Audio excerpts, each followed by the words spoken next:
Inside New Orleans Sports with Eric Asher is underwritten by the Union Capital Corporation.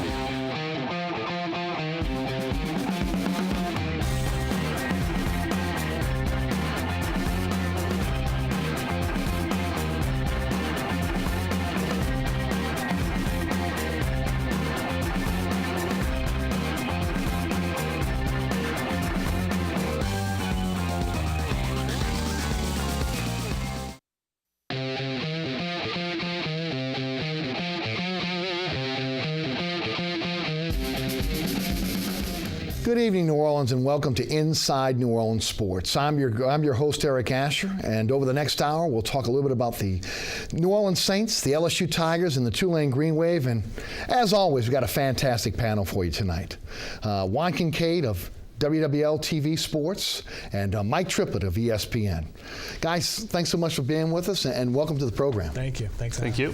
Guys, first of all, I guess we'll jump into it. If you would, first tell us a little bit about what's going on over at Channel 4. What's going on with you? The same thing with Mike. It's busy. I mean, all your teams are winning. First time we've been able to say that in probably a decade, with Tulane playing well at 5-2 and LSU still going for the championship, and both the SEC and the NCAA and of course our Saints, we're 5-1.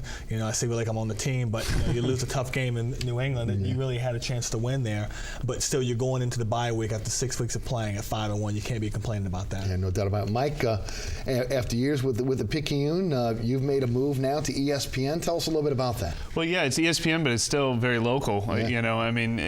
ESPN decided to sort of have a local affiliate almost in every market, which is great for the NFL. The NFL is so popular, and fans want local. I'm sure for years around here, although the Saints started to get a lot of good national attention in the last 4 or 5 years, they're still like, they don't know our team. So I love the move they made. They've done this in all 32 markets, hired beat writers to be there on the ground every day to cover every team on a local basis. And obviously, no matter where I've worked for, it's all Saints all the time. I'm aware of LSU and Tulane, but the NFL is a year-round sport. It's got that face for TV. Right, baby. Welcome to the other side. Yeah, exactly. Juan, give me some pointers. Yeah, no doubt. Plus, honestly, the website is a good place to catch you. That's mostly where it is, ESPN.com. Yeah, there are some TV and radio appearances, obviously, but mostly they've really amped up the coverage on ESPN.com. Well, guys, both of you were in Foxborough. Again, first of all, a great game. I mean, really a great game. It was obviously heartbreaking for Saints fans, but your synopsis of the game. Well, I thought that the Saints, truthfully, they probably shouldn't have been in the game at the end of the day anyway. New England dropped a lot of passes. And when you give Tom Brady 3 opportunities to get a 2-minute drive right, more than likely, if it was the other way around with Drew Brees, they will get it right. So I think the Saints were fortunate to be in it and be leading late in the game. The defense played as well as I've seen them play all year long, especially in the second half. Not so well in the first half. But it was a game the Saints should have won, but you lose that. But again, you're 5-1 and not 6-0. There's a lot to be thankful for. Yes. Yeah, it's funny. I've talked to people, and I kind of got this sense, too, while the game was going on. Oh yeah, this loss was kind of tough, but we're 5-1. Yeah. And really, I talked to somebody who said that it's the least they've ever gotten upset over a Saints loss. And they're playing with house money, being 5-0 going into that game, and it was at New England, and they were down for so long. They were down for 2 hours. They didn't have that lead until late in the game. So I do think even the Saints might eventually feel that way. And in that sense, the bye probably comes at a good time. They deserve to be 5-1 through 6 games. They pulled out the first 2 that came down to the last play, and they lost this one. Of course they wanted to win this game. Of course it's a heartbreaker. It would have meant a lot to them to win at New England. That's still special to them. But 5-1, they're still in a good place, and I don't think their confidence was shaken because, as Juan said, the offense rallied strong in the second half. The defense played great for most of the second half. The run game even showed up in the second half. So I think their confidence will still be sky high when they return to work after the bye week. And one thing coaches are always saying, players will say, the perfect throw is undefensible. Mm-hmm. I mean, you look at the throw they made to Kenny Stills. I mean, he had 2 guys around him. It was the perfect throw. The throw to Tompkins was the perfect throw. I mean, Jabari Greer is outstretched on that play. Agreed. If it's 2 inches lower, he tips out of bounds to go to the next down. So sometimes it doesn't matter what you draw up. It's the way the ball is thrown and the way the guy making a great play. Well, and I agree with you. I mean, if you flip it around for Saints fans and you tell Saints fans, we're going to give Drew Brees 3 shots with 2 minutes left to win a game. Most people are going to say, you know what, we're going to win that game. Yeah. He said in the locker room after the game, in Tampa, it was the exact opposite. We were like, get us the ball back one more time. Get us the ball back one more time. They got it back. They moved down the field, get to Garrett Holyfield when they win the game. So when you give a Hall of Fame quarterback opportunities 3, it's not going to end well for you. You just know it's not. No, and honestly, that's the way I think a lot of fans are looking at it and should look at it, because Tom Brady is as good as it gets. Yeah. And we've got one here in New Orleans with Drew Brees, and it's kind of the same scenario. Well, it just felt so funny because when the Saints, when he got his second shot, the first time it was a turnover on downs quickly. The second shot, they intercepted on the very first pass. Yes. Poor clock management by the Saints defense there. Wait till third down for that interception. At least run around and that drive took like 5 seconds off the clock. So, no, but I mean, they keep saying that 3 shots, and it sounds egregious.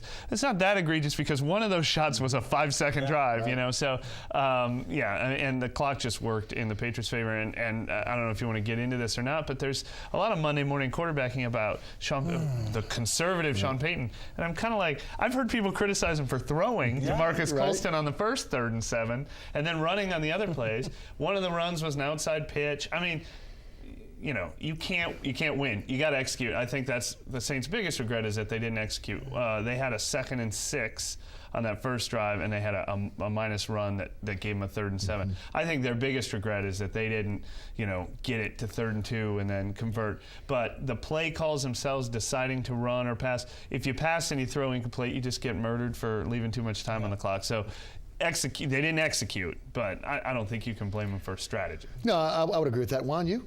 Well, I think, the Monday morning quarterback, as you mentioned, I kept hearing it. This is a perfect example of why fans need to just slow down for a second. I'm on the plane coming back, and in front of me there are Patriots fans going from Miami to New Orleans. In front of them, Saints fans. They got to that flight before you. I noticed them leaving the stadium early, by the way. In front of them, Saints fans, and the guy turns around to the Saints fans and says, that was a great game. Wasn't bragging or anything. And the first thing out of the Saints fans' mouth was, oh, the refs really screwed us. They really tore us up. And I was just like, wait a minute. There were some questions. There were. Absolutely. But at the end of the day, if your offense, which is has traditionally been one of the best in the league since '06, if they can't find a way to get a first down in 2 or 3 different opportunities, can't have better clock management, then maybe you don't deserve to win that football game, no matter what happened. At the end of the day, those 2 plays didn't affect the final outcome of the game. The Saints' inability to manage the clock the right way, get a first down, that affected the outcome of the game. Yeah, Mike, I would agree with that. I mean, the officiating at times, there were some that stung. There were. Maybe more than most games. But you can't blame this game on the officiating. Yeah. Exactly. I mean, it really came down to the Saints executing down the stretch. I agree. And I know a lot of people are talking about the holding call on the touchdown, or the non-holding call on the touchdown. And don't forget the extra timeout too. Well, that one actually didn't happen. And if you look at that holding call, especially the people who had the still photo of it, it does look really bad.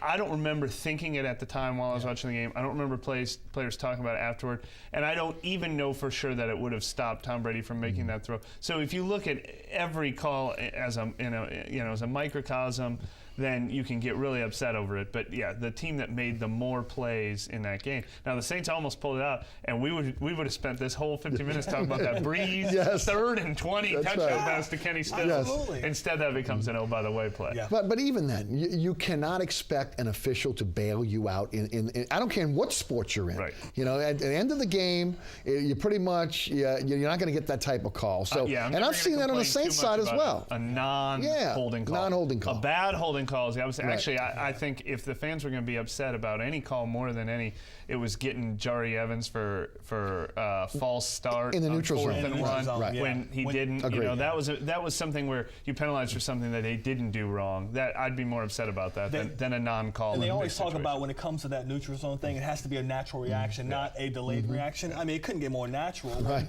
The guy jumps in the neutral zone and Jari reacts right away. Right. I just thought that was a really There were a couple spots also that maybe where you you could question, but come on. The Saints got back in this game. They had a chance to win it. As you mentioned, Mike, the Patriots they just deserved it on that final stretch. They did. They just didn't execute.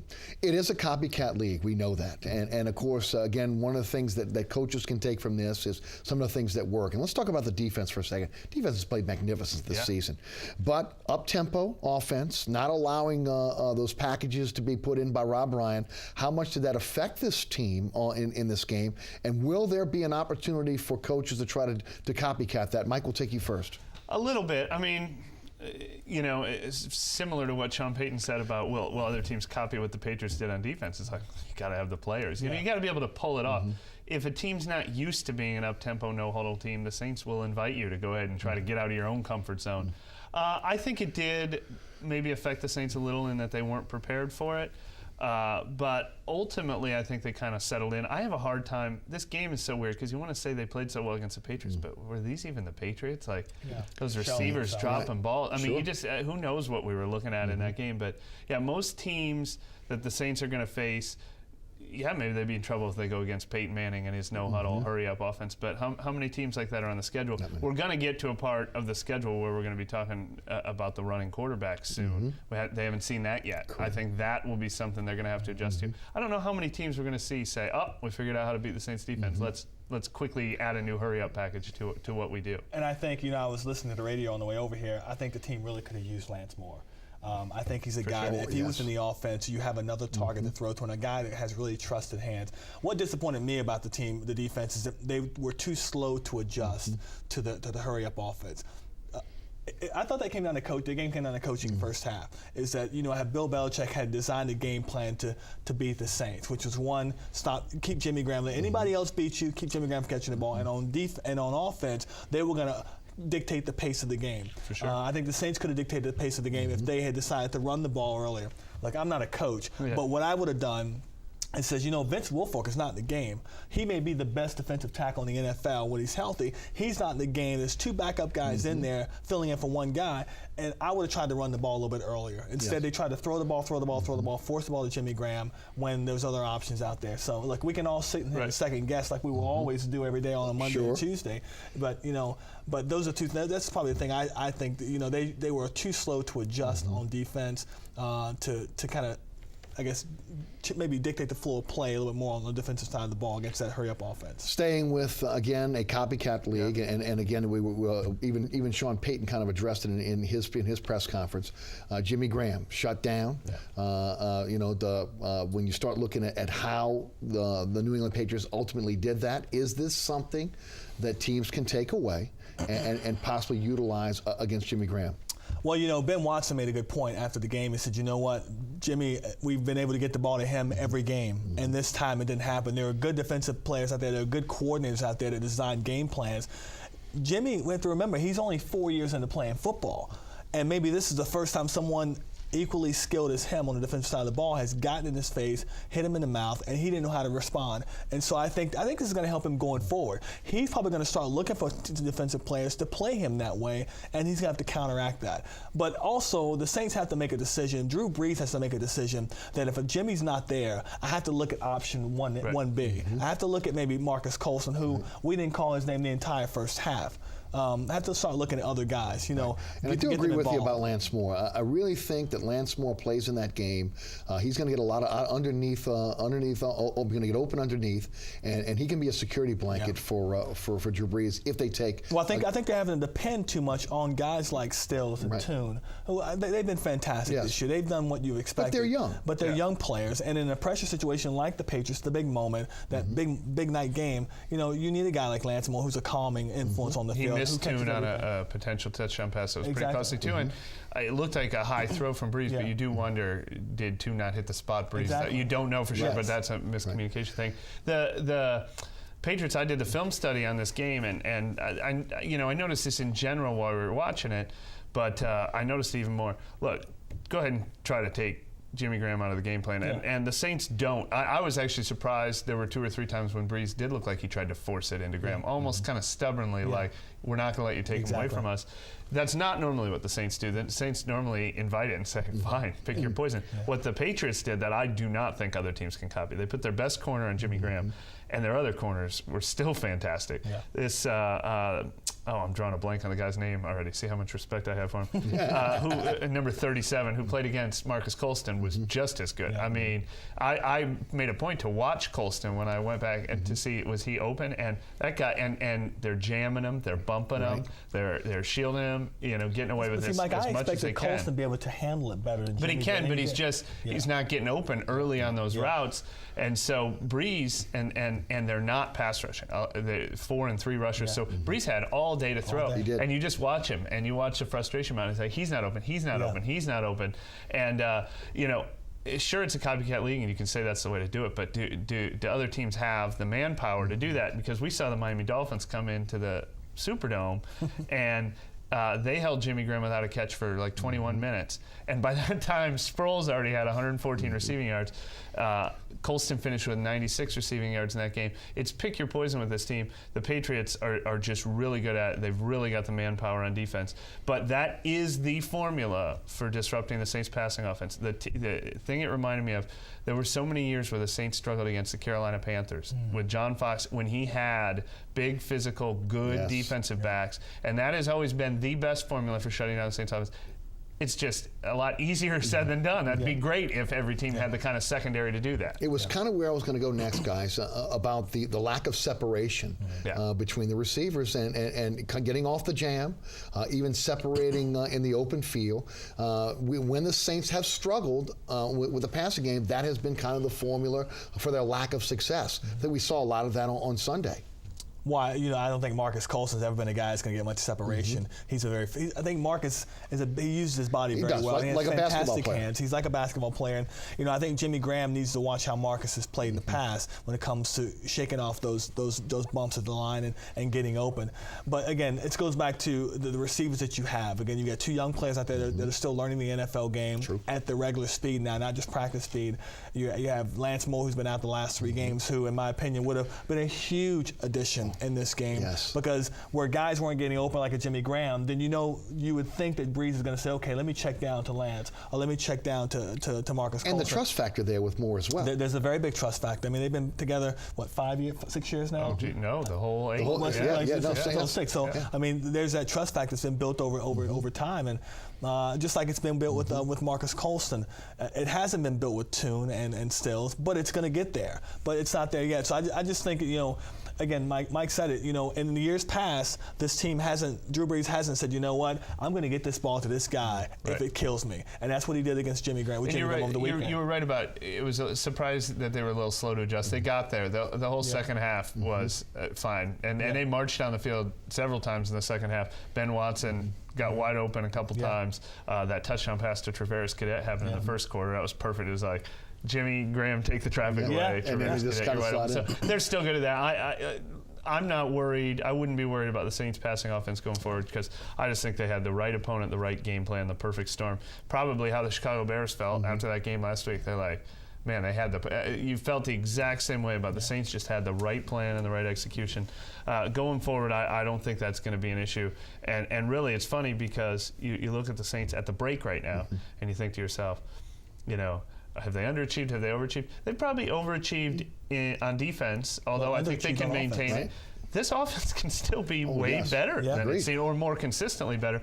They were saying that in the locker room on Monday. We're just starting to scratch the surface, and it feels great to be 5-1 knowing we haven't played our best football yet. When Brees says that, he means the passing offense hasn't played its best football. If you look at the offense, I think if you look at the Chicago game, it's probably the one game where they were clicking. Yeah. The week before in Miami too. Miami too. But they haven't. This offense, we're used to seeing it being consistent over the course of 16 games. You're not seeing it this year yet. Shock and awe. Yeah. I mean that's the thing. And the one thing they've been able, and I mentioned it on last week's show, they've been kind of a chameleon. They've been able to take what the defense gives them and again adjust their game plan to kind of fit what's going on in front of them defensively. And they went against a very good team with a great tactician in Bill Belichick, who obviously had a game plan for that offense. And he remembers the last time he played this team, and he wasn't too happy in the Superdome. If you remember back then. Exactly. Yeah. Speaking of shock and awe, but you know what? I think that one good takeaway that they'll take away from the Patriots game is when the Patriots decided to sit back in coverage and not rush. They finally relied on their run game. It took them a while to do it.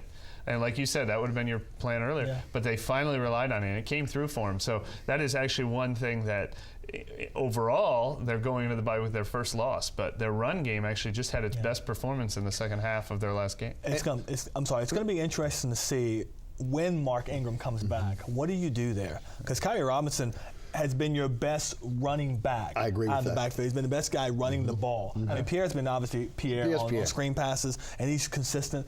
But Kyrie's been your best running back, getting yards. Best physical running back. Best physical running back, and he's shown the ability that they thought when they got this kid late in the draft. I mean, it's going to be interesting with what happens to Mark Ingram. I think Mark Ingram gets the opportunity because those first two games, whatever you want to say about Mark Ingram, the run game was not working. It was terrible. Right. The offensive it wasn't line working for Pierre Thomas. It wasn't working for Kyrie Robinson when he came in the third and fourth games. They all went backwards. Yeah. So, yes, Robinson is having this great success, and he really opened my eyes in the second half against New England. Some gorgeous runs. Cutbacks are great. Yes. But I think they give Mark Ingram the opportunity to say, we've got our run game working now. Can you take advantage of that? But I don't think you put Robinson on the bench. All of a sudden, here we are again. Oh, gosh. Oh, great, we run the ball 15 times a game. We got 4 guys we want to hand it off to. Yeah, and it's one thing Pierre mentioned. This is maybe 3 or 4 weeks ago. He said, you know what? Even though the running game, if it's not working, we can't abandon it. We have to keep on trying. And that's what I saw in the New England game. They abandoned the running game, and they started throwing it. Next thing you know, time of possession's all off and everything, and we don't get a chance. You don't get a chance in the first half to do anything, to build any kind of consistency. Offensive line, guys. It looks like we heard that maybe it's not as talented as it's been in the past. Okay. We've also heard give them a chance, let them gel. They're going to come together. They played pretty well the last couple weeks. They really have. Mike, your thoughts on the offensive line and why are they playing better? Well, against New England, I thought they played very well, although they weren't really challenged. I mean, all the things we said about the Saints passing game, that New England just wasn't challenging that much up front. Drew Brees had a lot of time to throw, and the run game was working when they finally went to it. I think the biggest problem early on was the injury to Jari Evans, and he looks like he's coming around. I also think Ben Grubbs looked like he was struggling a little earlier. He's played great these last couple of games. So your 2 guards are set, your 2 star players, and everything feeds off them. So I still think this is an asset for the team. I think the run game did take a while to gel, and it's never been their strength, let's be honest. But, they were really out of their element. We saw the exact same thing last year. Their first 4 or 5 weeks last year, the run game wasn't good. And then they started to gel and be okay. You go from Jermon Bushrod to Charles Brown. For this 1 week anyway, you went from Zach Strief to Bryce Harris. You move around a few pieces here and there, but in general, I still consider the offensive line an asset. I think the passing game is going to be fine. Drew Brees' sack total is nothing. Yeah. We're not even talking about that anymore. But of course, there's still going to be individuals that aren't having great moments. Charles Brown gave up a sack in this last game. The run game still, like I said, they went backwards when they really needed to go forward on that final drive, but they'd had a lot of nice runs. So, somewhere in between, but I'm not putting that anywhere near the list of biggest concerns with the Saints or anything like that. I think one of the things that affected is losing Aaron Comer. I mean, I think you look at the job he did with this offensive line for the many years since he was here. Always producing Pro Bowl players. You have a combination of losing him, and almost every year it seems like they've had to put a new piece in that offensive line, and it's had the mold and gel. I mean, you've lost Pro Bowl players who have moved on for bigger money. Think of Carl Nicks. So I think that's part of the reason why, too. People think that you just plug a guy in and it's going to work, but it's not like that. The guy's got to learn new systems. Got used to playing with teammates beside him, and it's got to gel as a unit and play as one. So I think the offensive line is going to get better, but Mike's right. They've never been a great run-blocking offensive line. This offense wasn't built to be a great run-blocking team. It was built to throw the ball first and run the ball second, and hopefully the pass opens up the run. And so, look, we all like to see Deuce McAllister on the field and run up 150 yards, but this offense isn't built like that anymore. It's not built that way. Is it a concern that the Saints could not run in crunch time when they needed to run, when they needed to close out a game? And is that a red flag going forward? Well, I'm not so much concerned about it because, look, New England knew you weren't going to be throwing the ball. They knew you wanted to run clock, so they were going to put 9 on in the that box. last drive, especially. Yes. The last drive, they knew that. So it's hard to put 7 on 9. It's hard to run against that any day of the week. So it's not a concern for me. You know, everyone's always talked about this team being a dome team going to the outdoors. How can they survive? Well, they survived playing well up in Chicago, won that game. They go to New England. They should have won that game playing in the outdoors. I think the whole moniker, this team can't win outdoors, I think it's blown out the window. I think it's built to win on any surface. And I think the offensive line has gotten better, and it's going to continue to get better with opening holes for the running game. But a lot of it's situational. If you're trying to run the clock out late, you know what teams, they know what you're going to do, and it's hard to do it. It's funny, they've actually had success doing that this year. Yeah. Even when the run game was playing poorly, In the second they were half. running out Right. the clock against teams. I mean, were they even doing that against Atlanta in week 1? They were certainly doing it against Arizona and Miami in weeks 3 and 4. So it's not a huge concern. Like I said, there's only one run that I think you point to and you say they failed on that run late. The other ones, like Juan said, I mean, you're going to gain 2, you're going to gain 1. They've done okay in 3rd and 1. They've done okay in 4th and 1. Yeah, nothing that's a glaring concern that it's going to prevent them from winning. Their best runs are still going to come when they have 4 wide receivers out there and it's a draw play. That's still catching a defense off guard is still going to be their bread and butter. And it's timing as well, guys. I mean, you guys know that, especially with the really the kind of the one-cut running style that they need for a running back with this offensive line. It is kind of a tempo of knowing where that hole is going to be, trusting the hole is going to be there and hitting that hole. And you've got some young running backs that kind of, like Kyrie Robinson, kind of have to learn that on the job, even though he's done a nice job. So, I'm hopeful that the offensive line will continue to improve. I think that'll be a big part of what we'll look for in the second half of the season. Well, I think it's important that for the running game to improve and continue to improve as the season goes on, the team has to be committed to sticking to the run. You know, I'm not saying running it 25, 30, 40 times a game. I'm saying be consistent with it. When it's working for you, don't run away from it because you want to throw the ball down the field, which has been the team's old habit. And Sean Payton, we know he loves to throw it. But, if that running game's working for you like it was in the second half, there's nothing wrong with continuing to hand that rock to Pierre or Darren or Kyrie or whoever and getting 3 and 4 yards a clip. Nothing wrong with that. I've got this. I mean, people who follow me, I'm fine if they throw one every down. I've always been like, especially when they put 5 wides out there and they just need 5 yards and it's like pick your poison. What I've always said they need to be able to do is if a team is just begging them to run, they need to make them pay. And I thought we saw that in the 3rd quarter against New England, where New England was like, we're going to go out and we're going to man-to-man cover every receiver. Then the Saints finally said, okay, then we'll run, and they ran very successfully. Right. That's when they have to be able to run. They don't have to be stubborn about it. I actually hate how stubborn they were last year, and even at times when they go out there with 2 tight ends and a fullback and their power running set, and they run. And this has been the biggest. Look, I get accused of being a Mark Ingram apologist, and to me, the jury is still out on Mark Ingram. Absolutely. He's had a lot of opportunities, hasn't come through yet, but that is not fair to him because nobody's going to succeed in that package, and that was his package. Right. Jed Collins. Both tight ends were running, boom. Very nowhere. predictable. Yeah. That is that. I don't like when they do that, and against a heavy run front.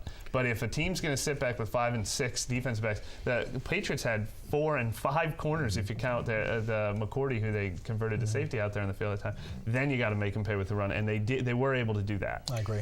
Outside of health issues, obviously Jimmy Graham getting the MRI on his foot, other injuries that have happened. Any concerns from you guys on the second half of the season for this team? Mike, you want to take it first? Well, I don't want to sell the defense short at all. I mean, we've seen it for 6 weeks. Now we have to see it for 10 more and the playoffs. But, I believe in it. I really do. But they're going to continue to get tested. As I said, they're going to face these running quarterbacks. They're going to still have to face Cam Newton twice and Colin Kaepernick and Russell Wilson. And I think there's one more that I didn't mention. But so they're going to have to adjust to that. Teams are going to see them on film and adjust to what they're doing. We haven't necessarily seen Junior Gillette and Cameron Jordan getting home as often as they were earlier in the year. Although Rob Ryan's been very creative now with bringing blitzes that they haven't seen. So it's been a good cat and mouse game. I think the secondary is very solid. I think Keenan Lewis and Jabari Greer were two of their most talented players to begin with. This defense really suits them. The safety play's been good, and you're probably going to add Roman Harper to it. So I think it's legitimate. I think it's bona fide, but it's not going to get any easier for them. They're going to have to continue to prove themselves again in November, again in December, and again in January. Well, I also think that to add on Mike's point is that as your schedule goes forward, you got some difficult opponents, and the majority of them are NFC opponents that are going to really determine who plays where. If you make the playoffs, are you hosting? Are you on the road? Seattle, San Francisco. I mean, it's a difficult schedule going forward. It's one of the worst schedules that any team's had this year.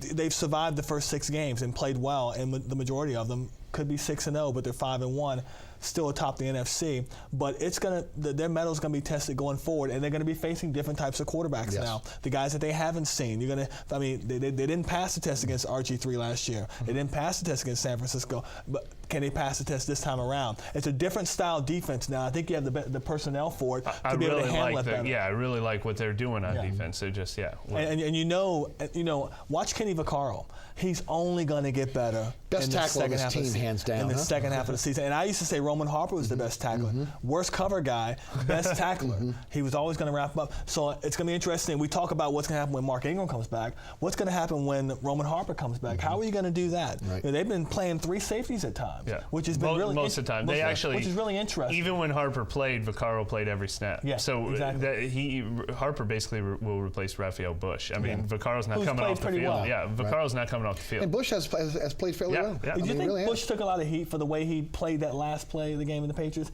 I've heard people say he didn't know where to go, and he obviously got overlaid to Jabari. Well, I don't know if he blew his assignment or not. I saw a lot of people point that out. I do think it's weird that Tompkins is their biggest threat in that situation. I would say he's the 6'3" receiver who doesn't. The other one drops a lot of passes. He's dropped some too. But I mean, in that situation, of course, they had 10 seconds left. They could have gone to a number of places on the field, and they had moved the ball all the way down the field by going middle short. But leaving Jabari one-on-one against a guy who's 6 inches taller than him, maybe a safety should have been over there. But again, that And again, it's can't account for every back situation. of the corner. It's going to have to take a perfect throw to get there. And it was. Final question before we go to break. How good can this team be in the second half of the season? I think they can be very good. I think that you take the lessons that you've learned, not just over the first 6 games, but especially in game number 6 when you lost. Jimmy Graham needs to learn from what stopped him. Breeze needs to look at it and say, you know what, I have to be better at not just focusing on one guy, but getting all my guys involved. And Sean Payton, he has been saying it for the last 6 weeks, I've got to be better. He's got to be a better play caller. He's got to be the play caller we've seen since he's been here since 2006, not the one that, that's come back now who is slowly but working himself back into the mix. He's got to be better at calling the right kind of play at the right time. It's funny, I thought Sean Payton had maybe his best game as a play caller ever in week 5, because I think he went out of his comfort zone to win a game by play calling. So the elements are all there. This is what I've always said about the Saints, and I definitely believe it based on what we've seen them. When they play their best game, they can be the best team in the NFL. Absolutely. You can't say that about a lot of teams. A lot of teams, maybe if the other team has a bad day, or maybe if they play over their heads. If the Saints do what they do well, they're good enough to win anywhere against any opponent. Now, as Juan said, they're going to get tested. San Francisco's going to be a tough game. It's a tough back. At Atlanta's going to be a tough game. At Seattle's going to be a tough game. At Carolina's going to be a tough game. It's not going to be an easy stretch for them. But I think exactly as we saw in the first half, they had 3 games that came down the wire. They won 2 out of 3. I think they'll win 2 out of 3 of their of those games that come down to the wire. And I absolutely expect them to win the NFC South, no doubt about it. But really be in contention for a top 1-2 seed. And if their offense doesn't play their best game, their defense is good enough this year that their offense doesn't have to play their best game, depending on the opponent. Yes, I would agree. You're watching Inside New Orleans Sports. I'm your host, Eric Asher. Our guest tonight, Juan Kincaid of WBL TV Sports and Mike Tripplet of ESPN.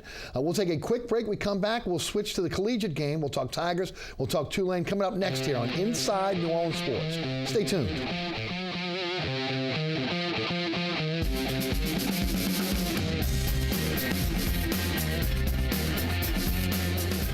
Inside New Orleans Sports with Eric Asher is underwritten by the Union Capital Corporation. My name's Reggie. Just recently, my wife and I took in her sister's children. Now, we already had 4, so I went from becoming a family man to a man with a bigger family. Now, you can't eat love, so I don't know how I'm gonna feed them tonight. How was that, Rich? I think I look more like Denzel. That's cold, man. Play a role in ending hunger. Visit feedingamerica.org/hunger and find your local food bank. Packers. Viking. Packers. Viking. Viking. Red state, blue state, vegan. Carnivore. We come from different places. Uptown.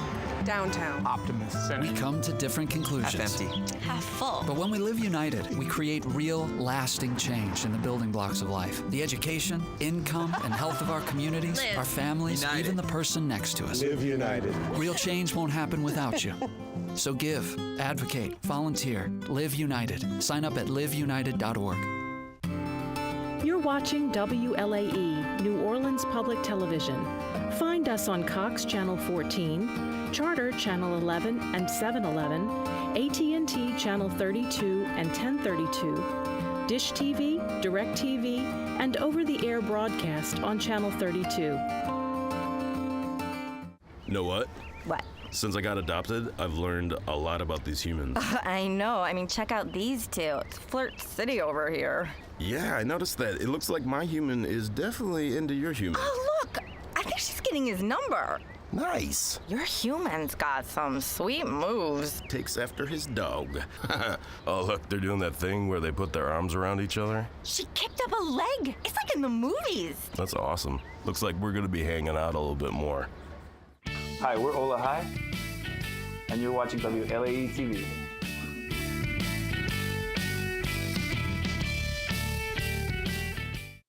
In the search for beautiful people, music that moves, and real culture, America, there's only one LA Coast.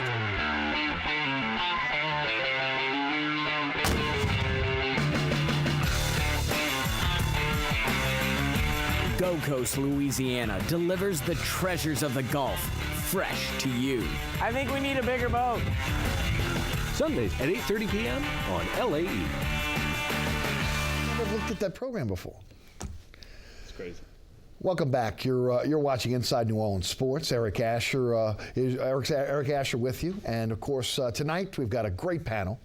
Juan Kincaid of Channel 4 Sports and Mike Tripplet of ESPN, and we're going to shift to the collegiate game. We're going to do something a little different, guys, because I'm getting a lot of flack from you emailers that are saying we don't cover Tulane enough on this program.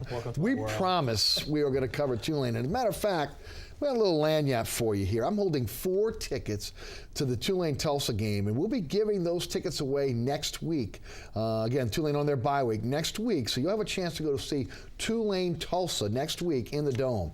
So we'll do that as well. And guys, let's get started. Again, Tulane 5-2, 3-0 in the conference, and legitimate win against East Carolina. You're talking about East Carolina, one of the staples, really one of the class or universities programs within Conference USA, and 36-33, triple overtime win. And Juan, I'll take you first. You're at Tulane every Tuesday. Yeah. Your thoughts on this program and where they are right now? Well, I think it all goes to Curtis Johnson. I mean, the job he's done in his second year, winning 2 games last year, more than doubling that now on a 3-game winning streak for the first time, and Lord knows who knows when, and they're leading the conference.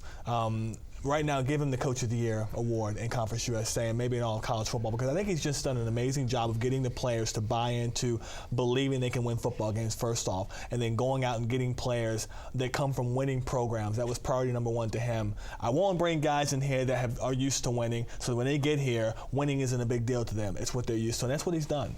Well, yeah, I mean, I can't speak too much to Tulane, but I can speak to Curtis Johnson. Yeah. What took so long to hire this guy? Because look, maybe he's not going to be the greatest, most successful college coach ever, but what a dream scenario. Mm-hmm. I mean, how many things are on your checklist? Kids are going to want to play for him because of his NFL experience. Mm-hmm. And even if he didn't have that, his recruiting history just shows that this guy, he's got the perfect personality that just makes people want to, go to war with him, but, and inspire, but not even like sort of a general type personality, but just really an inspiring personality. I mean, I'm absolutely ready to hop on that bandwagon, because I just think what a great guy for that role, for that program, for any program like that, where especially where recruiting is your toughest battle. I guess the rest is easy, right? Mike, did you see this when he was with the Saints? You see the possibility ability. This guy can make the transition from a position coach in the NFL, from basically a recruiter, which is what he's been in his stops in college, to a head coach. Now, we heard some rumblings from Tulane fans that, he's not a great game day coach. And, they had to allow him to mature and really kind of under fire, because this is kind of his first foray into being a head coach. But did you see that maybe he could have been the guy he's become right now? That's probably the hurdle. That is probably why he wasn't a coach before. Yeah, all the other stuff is building a program. I mean, talk about a guy who's so comfortable in his own skin, too. Like, knows who he is and knows what's important. So, yeah, I mean, I never doubted for a second. As soon as I can't remember if I thought of the idea before it was out there or whatever, but as soon as the two were paired together, I thought, what an obvious natural fit. Half the job in college football is recruiting. Yeah. And if it's one thing that he's done better than any coach I've seen in a long, long time is have a target area, which is Louisiana, and say, look, come play for me. Because, and I talked to some guys today, they said, 2 years ago, Darian Monroe, Lorenzo Doss, Jordan Batiste, all sophomores, local kids. I said, 2 years ago when Coach came to you, how did he sell Tulane? He said, we're going to win early. I'm building this 4 or 5 year program. I want to win early. And he's kept his promise in 2 years. Last year went through a 2-10 season. They're 5-2 now. He's turned the program completely around by getting guys, again, that are used to winning football games. So he got the recruiting part down. Now the kids that can't go play at LSU or Alabama, those second-tier players from St. Aug, from John Curtis, from Carr, from Carr. I mean, all these players are saying, you know what? I can stay in town, go play at Tulane, play early because I'm good enough to play early on this level, and my family can come watch me play. I mean, it's a dream scenario for the local players, and it's a dream scenario for him because they want to play for a guy that's local. Right down the road in the River Parishes is where he grew up. Yes. And he's already proven that he will take them directly to the Saints. He will take them directly to the Saints after 1 year. Absolutely. There is a pipeline. Well, but the thing is, Reggie Wayne, the list goes on and on. Marshall Falk. Look, the players that he's coached at Miami, the players he has direct ties. These kids know. They know. In fact, it said today, you know what, he comes from a winning program with the Saints. We know he knows how to win. The guy knows what he's talking about. And you've got a guy on the team already that's NFL ready, and Ryan Grant, the receiver, best receiver in Conference USA, one of the best in the country. One of the best in the country, for One of sure. the best in the country. He's listened to Curtis Johnson because he knows what Johnson's done in the NFL. I mean, that's the kind of influence Curtis has had on his program. Well, you look at that San Diego State team that he was with, and you look at again, it was littered with Louisiana and New Orleans kids. That's where obviously him and Sean Payton were on the same staff back then. And then you go fast forward to what he did at Miami, the same thing. He was able to come into Louisiana, able to talk these kids into going down to Miami, and of course, the rest is history there. They are getting a better quality of athlete. And I'll add something else to that. You talked about being able to play early, better quality of athlete, but after they graduate, being in that Tulane family, living in New Orleans, I mean that means a lot as well. Maybe those athletes are not looking at now, but that will help them obviously if they don't make the NFL, if they're out there looking for a job. You can't knock a Tulane education. It's a pretty good education, eh, Mike? Well, it's not bad. University of Iowa. What? No, look, but here's the other thing.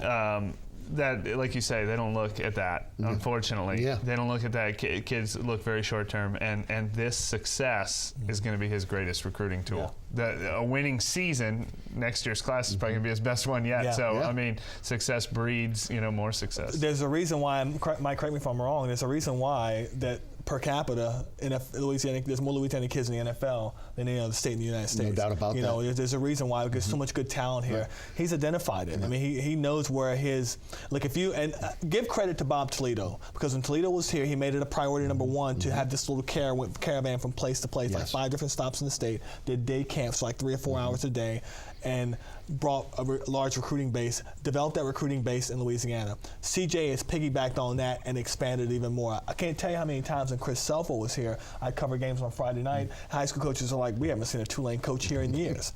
That was always their biggest complaint. Right, and look, he's got the ties. He has ties and inroads into high school coaches from his years of obviously recruiting on the college level. When you add the fact that he's been with the New Orleans Saints, he's got a ring here, he's got a ring obviously with the Miami Hurricanes winning national championships. He's got a proven track record of winning, and again, he's got a pretty good staff around him as well. You look at that defense. That defense wasn't bad last year. You had with a lot of young players. You add what they've added this season, and 6 multiple turnover games in a row for this team. This defense is playing pretty good. I can't stop saying it enough. You think about that secondary. They've got 3 sophomores starting back there. I mean, and they've got about 17, 18 turnovers this year, which leads the nation.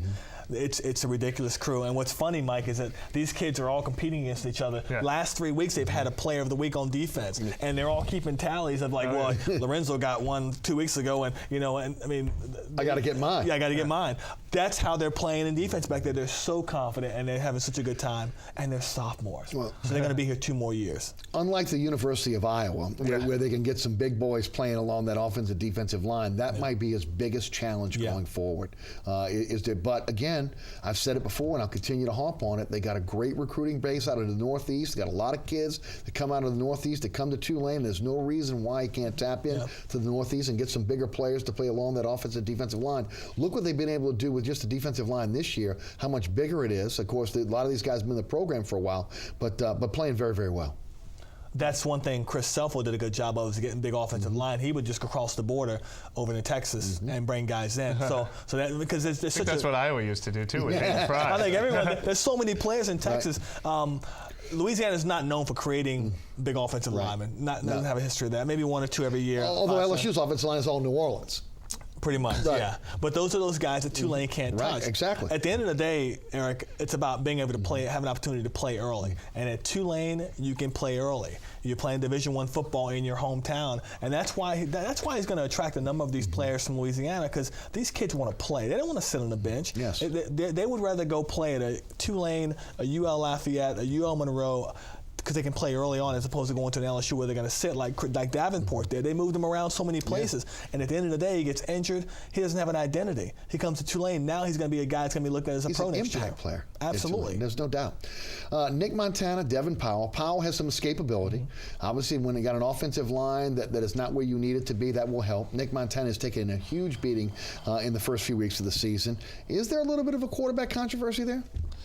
Yeah, I mean, the question is that I think college coaches face it. NFL coaches don't even try. I think it's interesting. College coaches will play both guys and have packages for both guys, and that's a risk. You know, I mean, I think it depends on the kids how invested they'll be to do that too, because you do want to give them opportunities.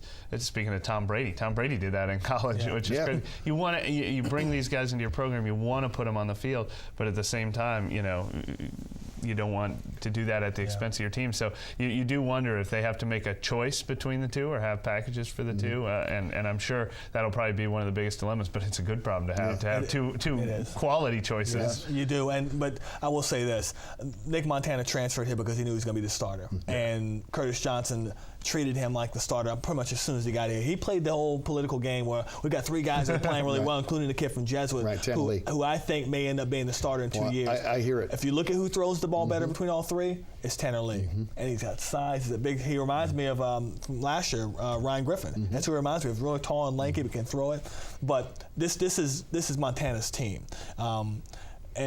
But they've got to protect him. That's the big concern right now. He has a shoulder injury. He has a knee injury. He has bruised this, bruised that. He's getting pummeled back there. But he's hanging it in the pocket and making completions.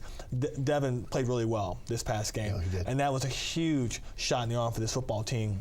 Because you got to think that Montana's going to get hurt again, and he's going to be sitting, and now you got the confidence in Devin that can come in and lead this offense. Like they were down in overtime. ECU scored the first touchdown. They had to come back. Then they scored the first. It says a lot about this football team right now, the way they're winning games. Really a huge win for the program. Yeah, it really was. Well, CJ said, you know what, Tuesday before the game, he says, we need them to play their worst game. We need to play our best game. Well, it wasn't like that at all. ECU had over 500 offensive yards, but at the time when the defense needed to make a stand, they did. Their defense didn't give up a touchdown until the fourth quarter. So Tulane played really good football. They're playing good football. Yes. They're not winning by, right. It's not a miracle they're winning right now. Again, people can talk about the soft schedule, but this was a legitimate win. Legitimate win. Any other year, this soft schedule, they don't win these games because the team's wasn't used to winning. They've got a 3-game winning streak going now. It may not sound like a big thing to a lot of teams, but for this program, it's huge. They haven't won 3 games in a row, maybe in like 5-6 years. But it's the fact that they're winning games and they believe in themselves. And now guys are saying, rest of Conference USA better watch out because we're not the old Tulane. That's their whole moniker now. This is a new Tulane. One word answer, guys. It's a bowl team? Yeah. I do. I believe so, yeah. I do as well. I didn't think Well, yeah, I mean, you guys will have to rattle down the rest of the schedule. They can get there quick, can't they? No, I mean, they got one more win in there. Juan's right, though. Look, I mean, confidence is such a difference maker in these college football games against closely matched opponents. I mean, you get them to start believing yourself. Like I said, I don't cover Tulane nearly as close. I keep feeling like I'm hearing some of the same things we're hearing from the Saints defensive line. That young unit that they believe they're gonna. Other people are watching them and like, are they gonna keep doing this? They're not doubting that. Yeah. They're ready to take it to the next team every week. Let's switch gears and talk a little bit about the LSU Tigers. A different kind of game than we saw in maybe the previous games. More of a physical game against Florida. They win that one 17-6. But the defense is starting to come around now. Finally, you saw that. You've got 6 quarters without a touchdown. They got 4 sacks in the last game, 5 hurries, giving up only 6 points to Florida. Juan, your thoughts about this LSU team? How far can this team go? Slow down on the defense, I say, because you played a Florida offense that's not very good. I mean, they were decent last year, and LSU played horrible last year, and Gainesville was at the game. But I think LSU's defense is a work in progress. When you lose 12 players off the defense, most of them starters, you lose 2 years' worth of players, juniors and seniors, you're going to have a fall off. It doesn't matter. It's like in the pros, it's the same thing. It's hard to fill in with good talent, to replace great talent with great talent. You can't do that. It's hard to do. So I think his defense is going to get better, but you still got Johnny Manziel coming. You still got Alabama's quarterback coming. You still got Ole Miss this weekend, which is not going to be easy up in dual quarterback, and again, you got guys that can move as well. Plus the skill positions. Ole Miss is probably as good as they've been in a long time at the skill positions right now. But Ole Miss is not handling the situation very well. They were supposed to give Alabama a test. They get blown out at home. I mean, on the road. They were supposed to give other teams a test, and they're not stepping up. They're not used to winning those big games. So LSU's defense doesn't need to be as good as it's been in years past because the offense has been so much better. So funny. I mean, who is this? I've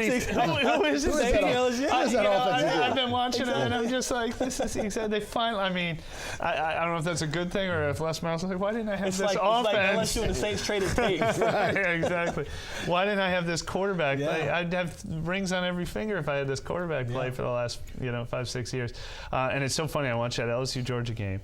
And I'm like, of course nobody's playing defense. They're all in the NFL right now. I mean, the entire draft was LSU and Georgia defensive players. So, and you'd like to think you can keep restocking the shelves, but obviously that's what we're learning with LSU is that you can't automatically. But every school's going through that. They easily could have won that Georgia game. Look, I mean, it's a simple formula. At least split Alabama, Texas A&M, but you got to win the games you're supposed to. Well, I don't know if they can lose another game though, Mike. They can. Not the way the rest of the NCAA is. Right. You got Florida. We got Florida State. You got Clemson. They got Oregon, who's pretty much going to be a lock in there. Stanford losing helps. Right. Clemson and Florida State play this weekend. One of those guys is going to be knocked behind LSU if LSU wins. But it's. I don't. But this is different. When I said you need to read Tulane's schedule to me. Win the SEC or in the national championship game. I will not believe it if I don't see it. You know what? You can only go back to Auburn when they were undefeated, when they were left out, and they had to play in the Sugar Bowl. Those teams will lose. What's that? 9 years ago? 8 years ago? With Cam. And so, I mean, I'm telling you right now, if they can run the table, they're probably going to be in it. Even if they're on the table, for sure. Without a doubt, because the SEC championship game gives you that extra bit of juice to get in. Without a doubt. I guess maybe an undefeated Ohio State and undefeated Oregon ruin your plans, but these teams always lose. Everybody loses. Even with 2 weeks to go in college football season, you're always like, there's no path, and then the path opens up. Who does Ohio State have to play that's going to beat them because they've already beaten Wisconsin? They're dangerous. They could have it easy. But, you never know. Yeah, I mean, it gets tighter every week. We saw more balanced attack this week. Again, you didn't see the aerial game that we've seen in the past. More what I think Les Miles is more comfortable with, that ground and pound. Talk about the running game and really the offensive line. Well, much like the Saints, offensive line really coming together for this team. It's amazing how these two games, the Saints and the Patriots, and then LSU and Florida, mirrored each other, and that both coaches had to take the same approach to win the game. Saints didn't win, obviously, but they had to start running the ball. The passing game wasn't there for LSU, which it's been there for every game previously, including the loss at Georgia. But if there's any team that's built to change the offensive style of attack, it's LSU. You got all those stable running backs, and Lord help them if Leonard Fournette goes there next year. Oh my goodness! I mean, they just. I know you've seen him, Mike. Have you seen Leonard Fournette play? I've just seen highlights. He is. I'm telling you. I saw Leonard when he was a freshman, and I thought he was very good. I saw him play this year. I don't know who they were playing. I saw him against John Curtis, and I want to tell you what. I saw him against Carr. It was jaw-dropping. Yeah. He is a man. And he is a NFL player. If he stays healthy, he's a first-round running back in the NFL. He's just fantastic. But forget about that for a second, because I just think if LSU gets him, they're the number one. It's the number one draft in the country. Well, and I mean, you can again, there are a litany of players in New Orleans. If they get a chance, they got a shot at them. You got Speedy Noyle. You got the kid Malachi Dupree over John Curtis, and they're all in the running for each one of those teams. I'm thinking they won't get Speedy Noyle, and I don't think they'll get Gerald Willis. I think they're both going to A&M. Right. What's funny to me is that already the time though where they have to start thinking about who their next quarterback is going to be. I mean big time college football, that unfortunately is probably everything for these Alabama, A&M, LSU. You know they're going to stock every other position. And that's what's working for LSU right now. But it's the biggest difference in the SEC this year. Yeah. Honestly, I mean, when the defenses are a little down because of, again, so many players going to the NFL, you've got quality quarterbacks that in a lot of cases have had a couple years under their belt, and it's showing. It's showing in the type of play. There's no doubt about it. I mean, it's a whole new conference all of a sudden. But you're right. It's not just because the defenses are down. This is the as deep as the quarterback position's been in the SEC since I can remember. Absolutely. And, we talk about Zach Mettenberger and Jarvis Landry and Odell Beckham Jr. That's the best receiving tandem in the country. Yes. I don't care what anybody says. They have the best set of hands, and they both get open. But a lot of credit goes to Cam Cameron. One of the problems Les Miles has had in so many years of being the coach of LSU is knowing when to get out of the way and let his coaches do their job. He got out of the way of Cam Cameron, and that's why Zach Mettenberger is playing the way he is this year. This is the same quarterback from last year, except that they've decided to let him throw the ball down the field more. And that's because Cam Cameron's been working with the quarterback and said, you know what, you have this in you. Let's go and do it. Les Miles, step aside, and that's what's happened. I agree. I'll look at it two ways. Number one, there is a trust factor with Cameron, the same trust factor that he has with Chavis. And again, he's stepped back. He's been more of a CEO. Plus, you can see the impact on Cameron, on Mettenberger right now, just in his mechanics and his footwork. He is a different player. You're right. I mean, he is a totally different player. And look, you mentioned Beckham and Landry. Both guys are light years from where they were last year. Yes. Tremendous amount of confidence. They're catching. They believe if the ball's in the air, it belongs to them. And that's been one of the big changes. While the defense is still kind of had to work its way into being an SEC type defense. But I do think they've streamlined their defensive philosophy a bit, allowing some of the young guys, especially in the secondary, to play more man-to-man, and I think that's helped them as well. And if they can get a pass rush, especially with 4 down linemen, you might see especially against A&M and Alabama, you might see a situation where people are going to be saying, well, it just took some time for this defense to kind of gel. I'd like to see Anthony Johnson play up to expectations. Ever since he came out of O.P. Walker, I always thought he was kind of overrated because he was always the biggest kid on the field. I remember when I met him, he was a senior, and I thought he was a coach. He's a grown man, but he has not lived up to expectations at LSU. He hasn't been the kind of difference maker on the defensive line. Ego Ferguson is more of an impact player than Johnson is, and Ferguson hasn't done that much this year. But again, it goes back to the talent you've lost. You've lost all these guys in the NFL. You're not going to fill in and put an all SEC player in there every year. It's not going to happen. Let me play host for a sec because you guys can both tell me this probably better than I know. Which offense is scarier for the LSU? Which is the more imposing matchup, Alabama or Texas A&M? We got about a minute left. I'll say Texas A&M. Yeah. Even though McCarron is a heck of a quarterback, I think that he's going to give them more problems. Now, Texas A&M doesn't have a great defense, but offensively, I would be more afraid of Texas A&M. I'm going to say A&M because I think A&M has more receiving weapons. But quarterback-wise, McCarron scares me because he's been down this road before. You think of the game last year, LSU should have won that game. They frustrated him the entire game except that last drive. McCarron something clicked on, boom, boom, boom, boom, down the field, touchdown. Isn't it his 8th year? No, that's not fair. Something like that, But that's how they grow them in Alabama. They stay there forever. Is this team a national championship contender? Can they get to the big game? LSU?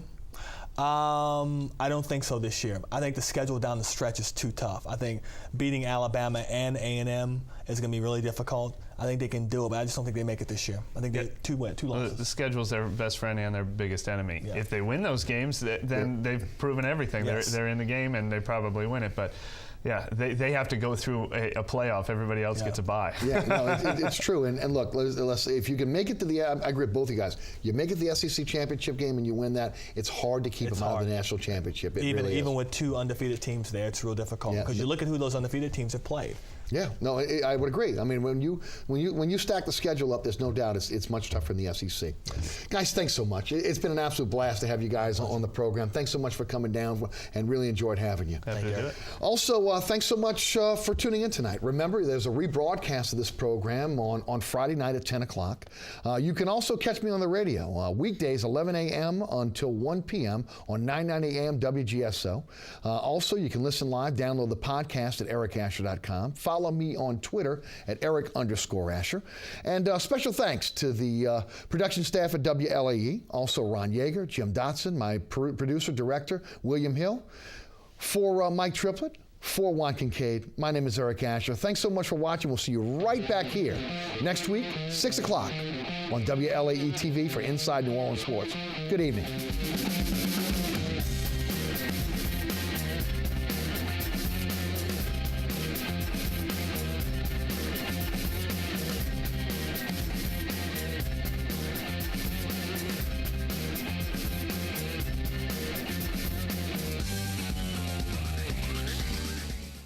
Inside New Orleans Sports with Eric Asher is underwritten by the Union Capital Corporation.